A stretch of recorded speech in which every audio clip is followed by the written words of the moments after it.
Quelle était la raison de la venue de Père Céleste et de Mère Céleste sur cette terre?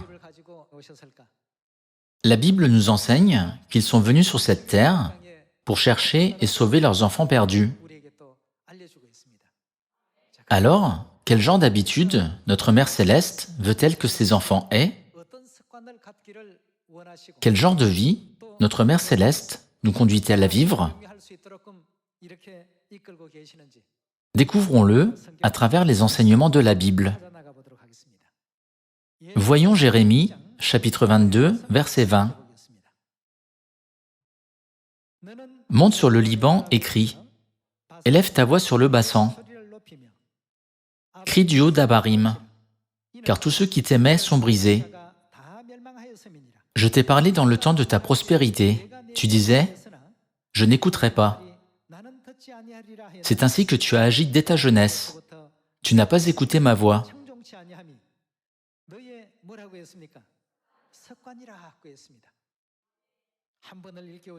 À celui qui continue à ne pas écouter, même s'il a été averti une, deux ou même 3 fois, Dieu a dit, « Tous ceux qui t'aimaient sont brisés, c'est ainsi que tu as agi dès ta jeunesse, tu n'as pas écouté ma voix. »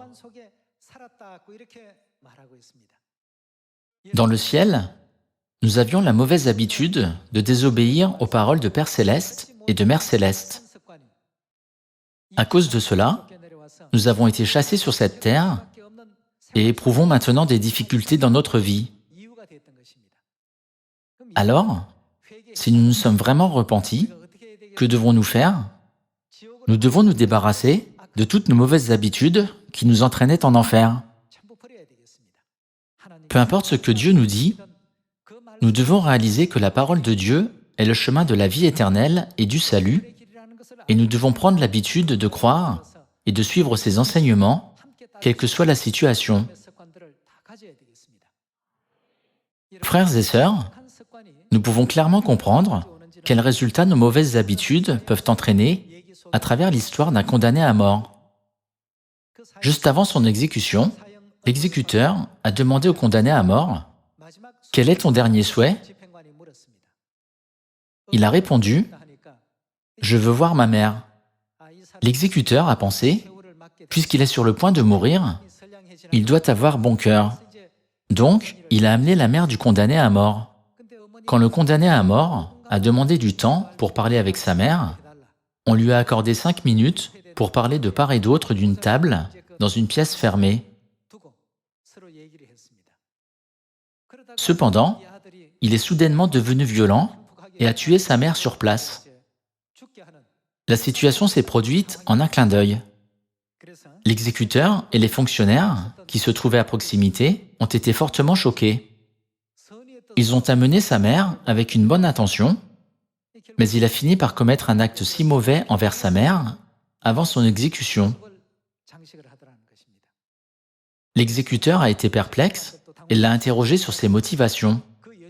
Il s'avère que quand le condamné à mort était petit, sa famille était extrêmement pauvre et il avait l'habitude de voler des objets quand il se rendait chez les autres.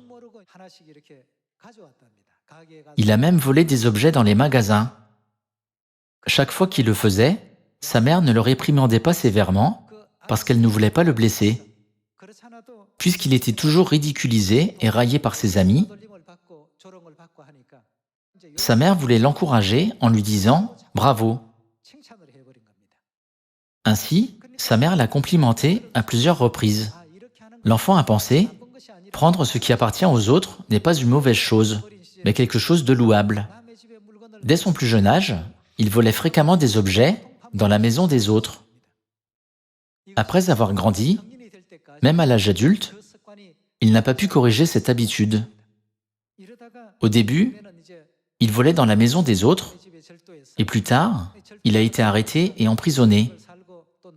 Après avoir été libéré, il n'a pas pu trouver un emploi et a de nouveau commis le même crime. Finalement, il en est venu à prendre la vie de quelqu'un et a été condamné à mort. Les fonctionnaires ont appris pourquoi il souhaitait voir sa mère. Pendant ces 5 minutes avec sa mère, voici ce dont ils ont parlé. Il a demandé Quand j'ai volé pour la première fois dans la maison de quelqu'un, pourquoi ne m'as-tu pas réprimandé? Pourquoi m'as-tu complimenté en disant « bravo » ? À cause de ton enseignement, ma vie est sur le point de se terminer aujourd'hui. Il en est venu à éprouver de l'hostilité envers sa mère à cause de son amour maladroit pour son fils. Quand il a fait un retour sur sa vie, il a senti que ce qui l'avait fait devenir une personne avec de si mauvaises habitudes était l'amour faussé de sa mère pour lui.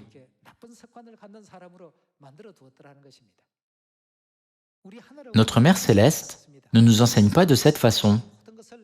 Notre Mère ne nous conduit-elle pas sur le droit chemin en nous enseignant à nous repentir de toutes nos mauvaises actions afin que nous puissions être changés pour retourner au ciel? Une fois que nous avons pris une mauvaise habitude, cela peut durer toute la vie.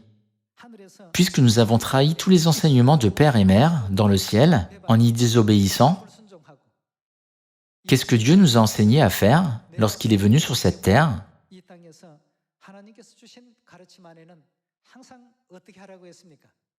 Obéissez toujours aux paroles de Dieu.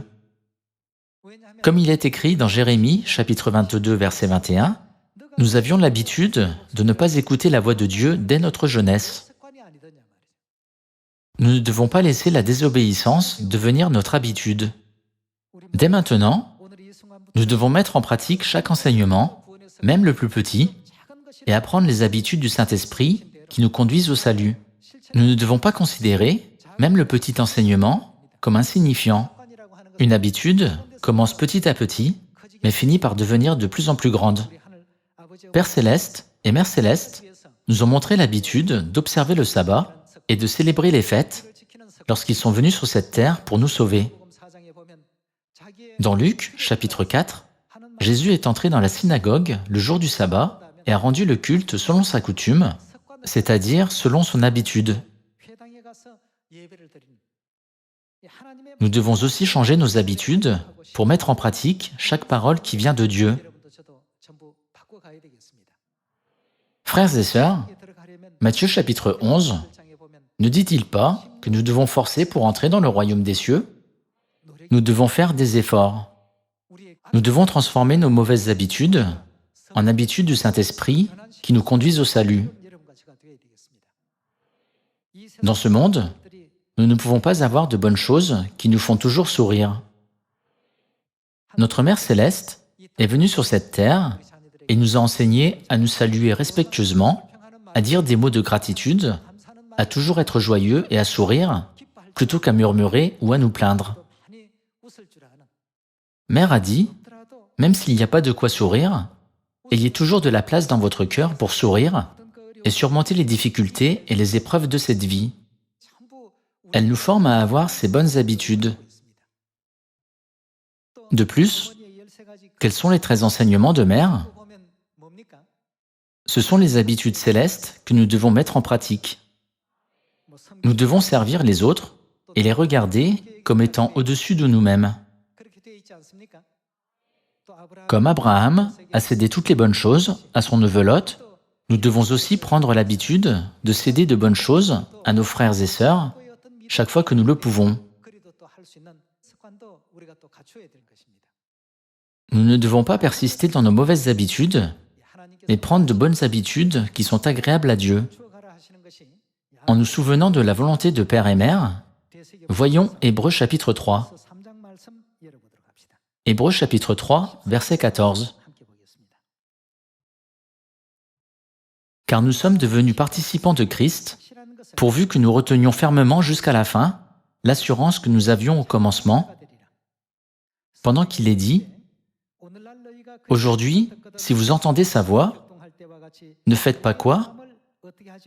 N'endurcissez pas vos cœurs, comme lors de la révolte. » Endurcir les cœurs vient de mauvaises habitudes. Comme il est écrit dans Jérémie chapitre 22, verset 21, « Tu n'as pas écouté dès ta jeunesse, tu n'as pas écouté mes paroles. » D'où vient la désobéissance? Des cœurs endurcis. Puisque le cœur des gens est endurci, ils ne veulent pas changer leurs mauvaises habitudes, même si Dieu essaie de les éduquer en voulant les conduire au ciel et sur le droit chemin. Qu'est-ce que le cœur endurci entraîne? la désobéissance.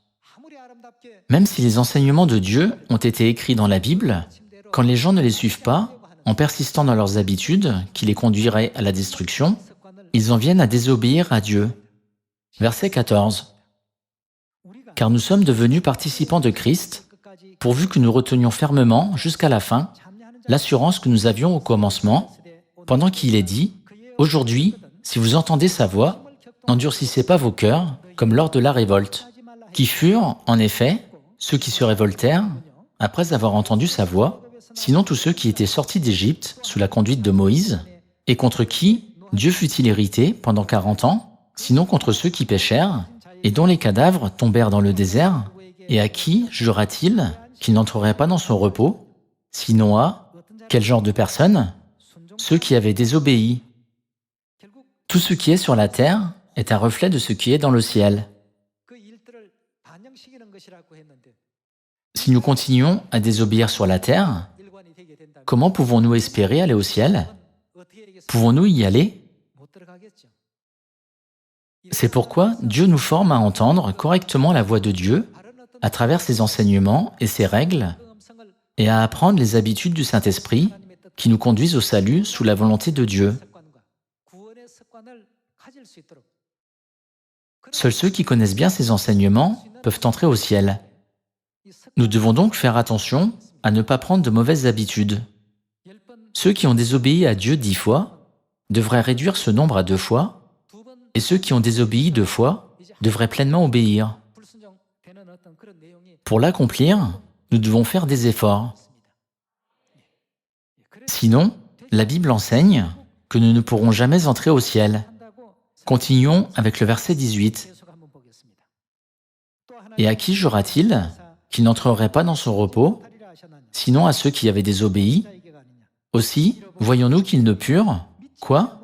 Y entrer à cause de leur incrédulité. À la fin, ceux qui se sont habitués à de mauvaises habitudes de désobéissance n'ont pas été autorisés à entrer dans le pays de Canaan.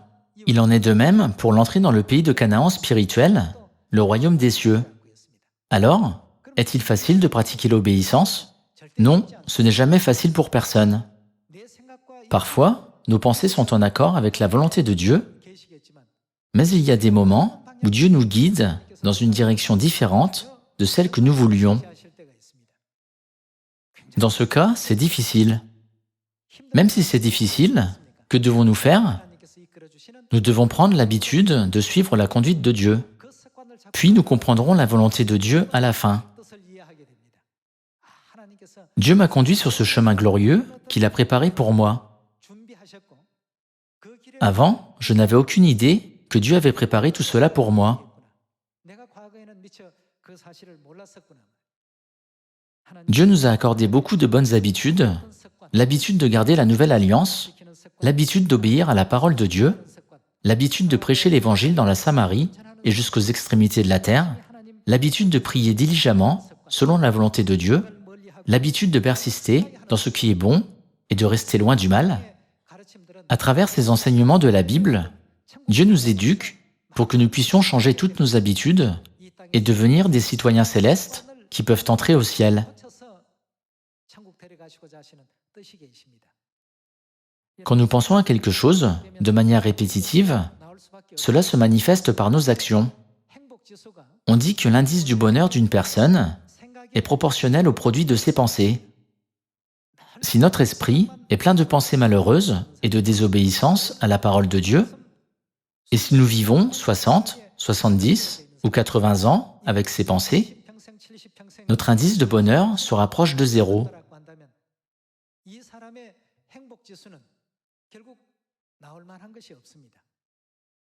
La façon dont nous vivons notre vie peut être déterminée par le type de pensée que nous avons. Si nous pouvons toujours être joyeux et heureux, en gardant la foi en Dieu, avec un cœur plein d'espoir pour le royaume glorieux des cieux que Dieu a préparé pour nous, alors nous pouvons toujours surmonter les difficultés temporaires. En vivant cette vie sur Terre, nous pouvons rencontrer des difficultés dues au manque de ressources ou à de nombreuses circonstances défavorables autour de nous.